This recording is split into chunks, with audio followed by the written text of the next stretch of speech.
ದಿವಸವನ್ನು ನಾವು ಗಣರಾಜ್ಯೋತ್ಸವ ಅಂತಕ್ಕಂಥ ಆಚರಣೆ ಮಾಡ್ತೀವಿ. 1947 ಆಗಸ್ಟ್ 15ಕ್ಕೆ ಬ್ರಿಟಿಷರ ಒಂದು ಆಡಳಿತದಿಂದ ಆ ಒಂದು ದಾಸ್ಯದಿಂದ ಮುಕ್ತಿಯನ್ನು ಪಡೆದ್ರೆ 1950 ತನಕ ಬ್ರಿಟಿಷರ ಕಾನೂನುಗಳನ್ನು ಏನಪ್ಪ ಮುಂದುವರಿಸಿಕೊಂಡು ನಾವು ಬರ್ತಾ ಇದ್ದೆವು.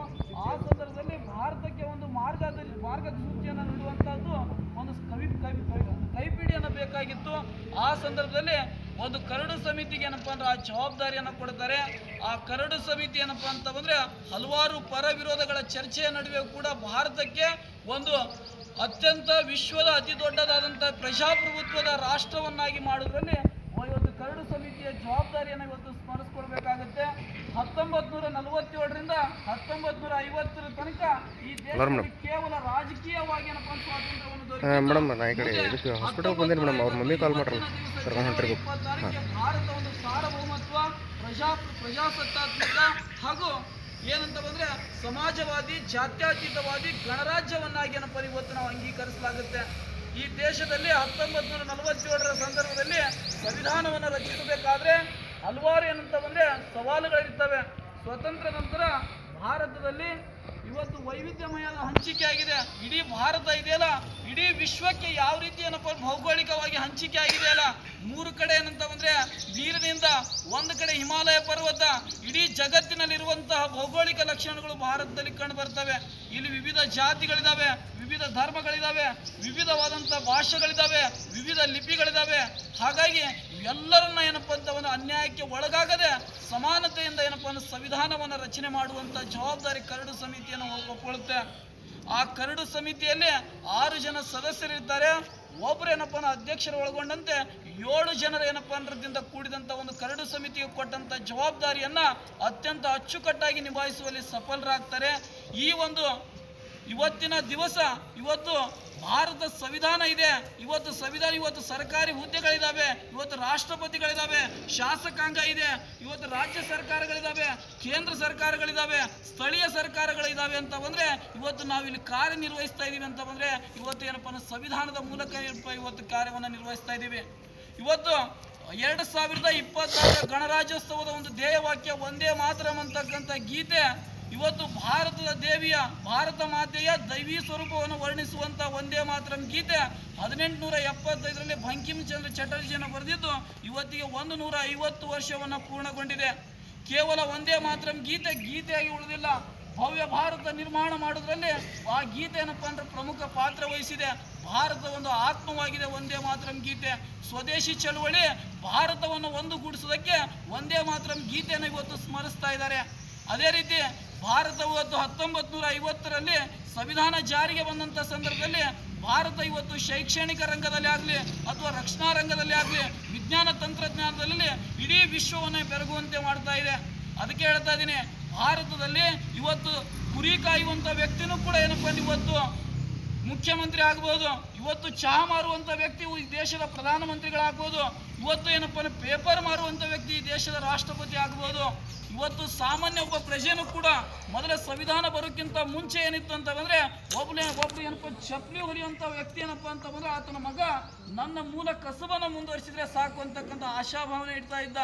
ಇವತ್ತೇನಪ್ಪ ನಾ ಚಪ್ಪಲಿ ಹೊಲಿಯುವಂಥ ವ್ಯಕ್ತಿನೂ ಕೂಡ ನನ್ನ ಮಗ ಏನಪ್ಪ IAS ಅಧಿಕಾರಿ ಆಗ್ಬೋದು, ಈ ದೇಶದ ರಾಷ್ಟ್ರಪತಿ ಆಗ್ಬೋದು, ಈ ದೇಶದ ಮುಖ್ಯಮಂತ್ರಿ ಆಗ್ಬೋದು ಅಂತಕ್ಕಂಥ ಕನಸನ್ನು ಕಟ್ತಾ ಇದ್ದಾನೆ ಅಂತ ಬಂದ್ರೆ ಇದು ಭಾರತ ಸಂವಿಧಾನದ ಮೂಲಕ ಏನಪ್ಪ ಕನಸನ್ನು ಕಟ್ತಾ ಇದ್ದಾನೆ. ಅದಕ್ಕೆ ಇದೇ ಸಮಯದಲ್ಲಿ ಭಾರತ ಒಂದು ಗಣರಾಜ್ಯವನ್ನಾಗಿ ಮಾಡೋದಕ್ಕೆ ಇವತ್ತು ಈ ದಿನ ಡಾಕ್ಟರ್ ಬಾಬಾ ಸಾಹೇಬ್ ಅಂಬೇಡ್ಕರ್ನ ಇವತ್ತು ನೆನಪಿಸ್ಕೊಳ್ಬೇಕಾಗುತ್ತೆ. ಡಾಕ್ಟರ್ ಬಾಬಾ ಸಾಹೇಬ್ ಅಂಬೇಡ್ಕರ್ನ ಇವತ್ತು 2 ವರ್ಷ 11 ತಿಂಗಳು 18 ದಿನಗಳ ಕಾಲ ಇವತ್ತು ಆ ಸದನದಲ್ಲಿ 11 ಅಧಿವೇಶನಗಳಾಗ್ತವೆ. 165 ದಿನಗಳ ಕಾಲ ಸುದೀರ್ಘ ಚರ್ಚೆ ಆಗುತ್ತೆ. ಆ ಸಂದರ್ಭದಲ್ಲಿ 3500 ಪ್ರಶ್ನೆಗಳು ಉದ್ಭವ ಆಗುತ್ತವೆ. ಅದಕ್ಕೆ 20,000 ಪುಟಗಳಲ್ಲಿ ಏನಪ್ಪ ಉತ್ತರವನ್ನು ಕೊಡ್ತಾರೆ. ಅದಕ್ಕೆ ಡಾಕ್ಟರ್ ಬಾಬಾ ಸಾಹೇಬ್ ಅಂಬೇಡ್ಕರ್ ಅವನ್ನ ಯಾಕೆ ನಾವು ಸಂವಿಧಾನ ಶಿಲ್ಪಿ ಅಂತೀವಿ, ಅವ್ರು ಒಬ್ಬರೇ ಇದ್ರ ಸಂವಿಧಾನವನ್ನು ಬರೀಲಿಕ್ಕೆ ಅಂತಕ್ಕಂಥ ಪ್ರಶ್ನೆನ ಉದ್ಭವ ಆಗುತ್ತೆ. ಡಾಕ್ಟರ್ ಬಾಬಾ ಸಾಹೇಬ್ ಅಂಬೇಡ್ಕರ್ ಅವರ ನೇತೃತ್ವದಲ್ಲಿದ್ದಂಥ ಕರಡು ಸಮಿತಿಯಲ್ಲಿ ಒಬ್ಬ TT ಕೃಷ್ಣಮಾಚಾರಿ ಮಾತಾಡಿದಂಥ ಭಾಷಣ ನಿನ್ನೆ ಏನಪ್ಪ ವೈರಲ್ ಆಗ್ತಾ ಇದೆ. ಏನ್ ಹೇಳ್ತಾರೆ, 6 ಜನ ಸದಸ್ಯರಿದ್ರು, 6 ಜನ ಸದಸ್ಯರಲ್ಲಿ ಒಬ್ರು ಮರಣವನ್ನು ಹೊಂದ್ತಾರೆ, ಆ ಸ್ಥಾನವನ್ನು ವೇಕೆಂಟ್ ಆಗುತ್ತೆ, ಅದನ್ನು ಫಿಲ್ ಆಗಲ್ಲ. ಒಬ್ರು ವಿದೇಶದಕ್ಕೆ ಏನಪ್ಪ ಹೋಗ್ಬಿಡ್ತಾರೆ, ಒಬ್ರು ಏನಪ್ಪ ಅಂದ್ರೆ ಕಾಶ್ಮೀರ ಸಮಸ್ಯೆಯನ್ನು ಬಗೆಹರಿಸಲು ಬಿಸಿ ಆಗಿಬಿಡ್ತಾರೆ, ಒಬ್ರು ಏನಂತ ಬಂದ್ರೆ ದೂರದ ಸ್ಥಳವಾದಂತಹ ಇವತ್ತು ಮೈಸೂರು ಪ್ರಾಂತ್ಯದಲ್ಲಿ ಇದ್ದಂಥವ್ರು ಅಲ್ಲೇನಪ್ಪ ಅಂದ್ರೆ ಆ ಕರಡು ಸಮಿತಿಗೆ ಭಾಗವಹಿಸಲು ಏನಪ್ಪ ಅಧಿವೇಶನದಲ್ಲಿ ಏನಪ್ಪ ಸಭೆಗೆ ಹಾಜರಾಗ್ತಾ ಇರಲಿಲ್ಲ.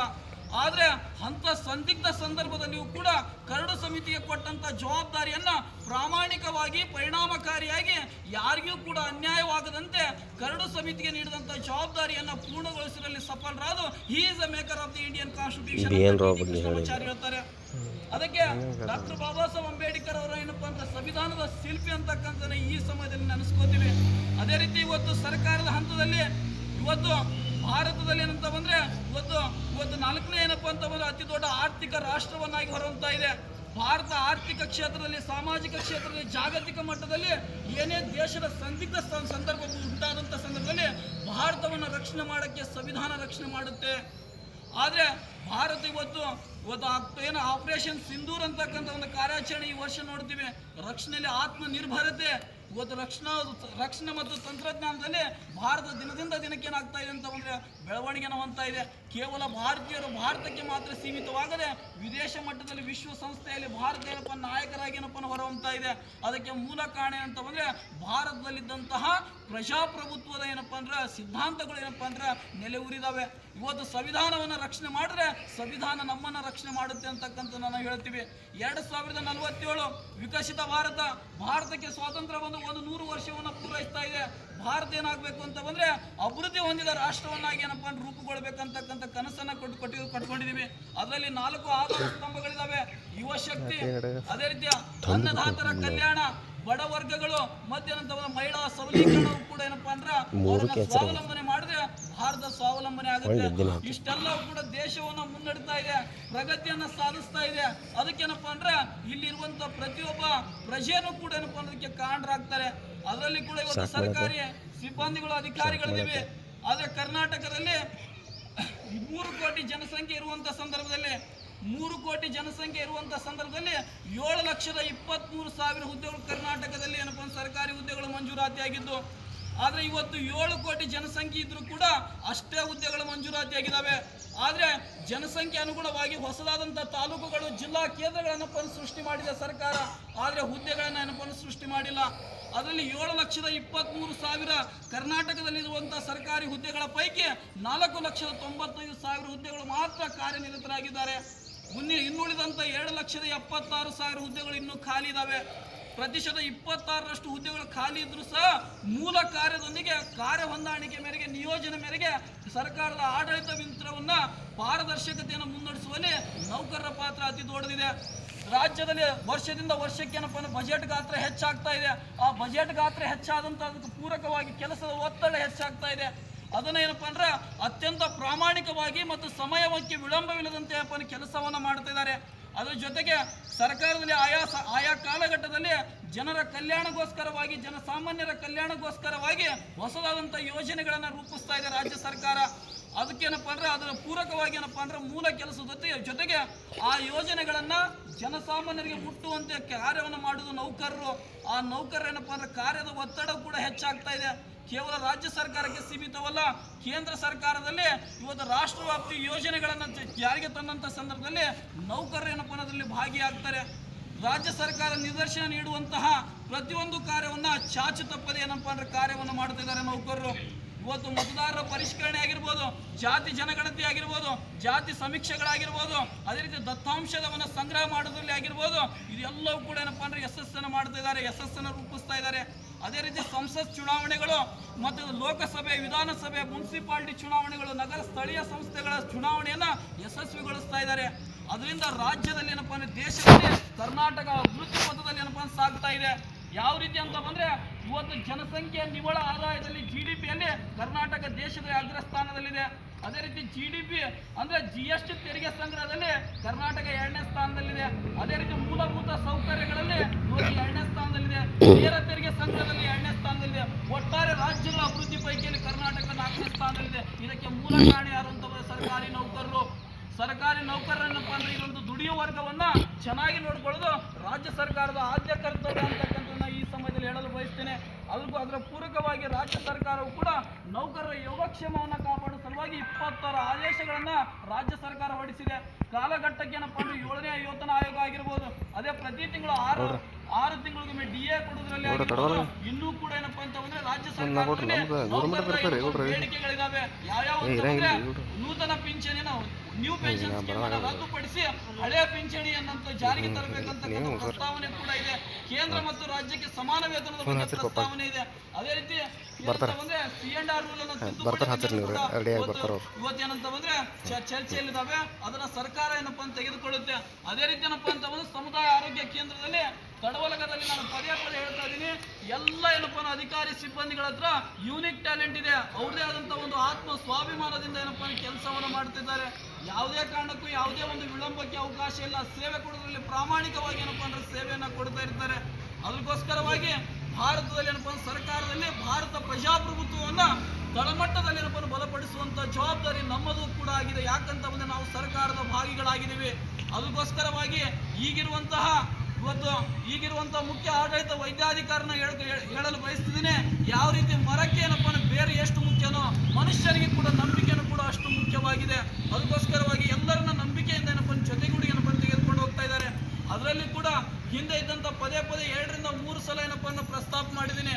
ರಾಜ್ಯಾದ್ಯಂತ ಏನಪ್ಪಾ ಸಾರ್ವಜನಿಕ ಆಡಳಿತ ವಿಷಯದಲ್ಲಿನೂ ಕೂಡ ಏನಪ್ಪಾ ಅಂತ ಬಂದ್ರೆ ನಾನು ಬೋಧನೆ ಮಾಡುವಂತ ಸಂದರ್ಭದಲ್ಲಿ ಉದಾಹರಣೆಯನ್ನು ತೆಗೆದುಕೊಂಡಿದ್ದೀನಿ. ಹಿಂದೆ ಇದ್ದಂತಹ ಇವತ್ತು ನಿರ್ಘಟ ಪೂರ್ವ ಆಡಳಿತ ವೈದ್ಯಾಧಿಕಾರಿಯಾದಂಥ ಡಾಕ್ಟರ್ ಕೃಷ್ಣಕುಮಾರ್ ಜಾಧವ್ ಸರ್ನ ಬಗ್ಗೆ ನಾನು ಹೇಳ್ತಾ ಇದ್ದೀನಿ. ಅವ್ರೇನಪ್ಪ ಅಂತ ಬಂದ್ರೆ ಆಗಸ್ಟ್ 15ಕ್ಕೆ ಅವರು ಧ್ವಜಾರೋಹಣ ಮಾಡುವಂತ ಸಂದರ್ಭದಲ್ಲಿ ಪ್ರಾಸ್ತಾವಿಕವಾಗಿ ನಾನು ಮಾತನಾಡಿದ್ದೆ. ಇವತ್ತು ನಾನು ಹೇಳ್ತಾ ಇದ್ದೀನಿ, ಆಡಳಿತದಲ್ಲಿ ಏನಾದರೂ ಏರುಪೇರುಗಳಾಗಿರ್ಬೋದು, ಆದ್ರೆ ವೈದ್ಯಕೀಯ ಸೇವೆಯನ್ನು ಕೊಡುವಂತ ಸಂದರ್ಭದಲ್ಲಿ ಅವರ ಸೇವೆ ಪ್ರಾಮಾಣಿಕವಾಗಿತ್ತು ಅಂತಕ್ಕಂಥ ಈ ಸಮಾಜದಲ್ಲಿ ನಾನು ಹೇಳ್ತಾ ಇದ್ದೀನಿ. ಅವರ ಮೇಲೆ ಕಂಡುಬರುವಂತಹ ಒಂದು ಆಪಾದನೆಗಳನ್ನ ಬೇಗವಾಗಿ ಏನಪ್ಪಾ ಮುಕ್ತರಾಗ್ಲಿ ಅಂತಕ್ಕಂಥ ಬಯಸ್ತೀನಿ. ಈಗಿರುವಂತಹ ಮುಖ್ಯ ಆಡಳಿತ ವೈದ್ಯಾಧಿಕಾರಿಗಳು ಡಾಕ್ಟರ್ ಗಿರೀಶ್ ಪಾಟೀಲ್ ಸರ್ನ ಹೇಳ್ತಾ ಇದ್ದೀನಿ. ನನ್ನ ಹಲವಾರು ವೈದ್ಯಾಧಿಕಾರಿಗಳು ಅಥವಾ ಹಲವಾರು ಅಧಿಕಾರಿಗಳ ಒಂದು ಕೆಳಗಡೆ ನಾನು ಕೆಲಸವನ್ನು ಮಾಡಿದ್ದೀನಿ. ಪ್ರಾಮಾಣಿಕರಾಗುವುದು ಸಂಖ್ಯೆ ತುಂಬಾ ಕಡಿಮೆ. ಇರುವುದರಲ್ಲಿ ನಾನು ಪ್ರಾಮಾಣಿಕರಾಗಿರ್ತೀನಿ ಅಂತಕ್ಕಂಥ ಬಯಸ್ತಾರಲ್ಲ, ಅವ್ರ ದೊಡ್ಡ ಗುಣವನ್ನು ಇವತ್ತು ನಾನು ಮೆಚ್ಚಿಸ್ತಾ ಇದ್ದೀನಿ. ಅದಕ್ಕೆ ಹೇಳ್ತಾ ಇದ್ದೀನಿ, ಭೂಮಿಯ ಮೇಲೆ ಭೂಮಿಗಳು ಅಂತಕ್ಕಂಥದ್ದಿಲ್ಲ, ಚಂದ್ರಗಳಿಲ್ಲ, ಸೂರ್ಯಗಳಿಲ್ಲ, ಗಾಳಿಗಳಿಲ್ಲ, ನೀರುಗಳಿಲ್ಲ. ಇರುವುದೊಂದೇ ಭೂಮಿ, ಚಂದ್ರ ಒಂದೇ, ಸೂರ್ಯ ಒಂದೇ. ಭೂಮಿ ಮೇಲೆ ಇರುವುದೊಂದೇ ಧರ್ಮ, ಅದು ಮಾನವೀಯ ಧರ್ಮ, ಅದು ಸೇವಾ ಧರ್ಮ ಅಂತಕ್ಕಂತ ಹೇಳ್ತಾ ಆ ಸೇವಾ ಧರ್ಮವನ್ನು ಪ್ರಾಮಾಣಿಕವಾಗಿ ನಾವು ಏನಪ್ಪ ಸೇವೆಯನ್ನು ಕೊಟ್ಟರೆ ನಮ್ಮ ಮುಂದೆ ಏನಪ್ಪ ಅಂತ ಬಂದರೆ ಭವಿಷ್ಯದಲ್ಲಿ ಭೂತ ಮತ್ತು ವರ್ತಮಾನ ಕಾಲದಲ್ಲಿ ನಮ್ಮನ್ನು ಸ್ಮರಿಸ್ತಾರೆ ಅಂತಕ್ಕಂತ ಹೇಳ್ತಾ ಈ ಗಣರಾಜ್ಯೋತ್ಸವದ ಒಂದು ಪ್ರಾಸ್ತಾವಿಕ ನುಡಿಯನ್ನು ಮಾತನಾಡಲು ಅವಕಾಶ ಮಾಡಿಕೊಟ್ಟಂಥ ಎಲ್ಲರಿಗೂ ಏನಪ್ಪ ವಂದಿಸುತ್ತಾ ನನ್ನ ಮಾತನ್ನು ಮುಗಿಸ್ತಾ ಇದ್ದೀನಿ.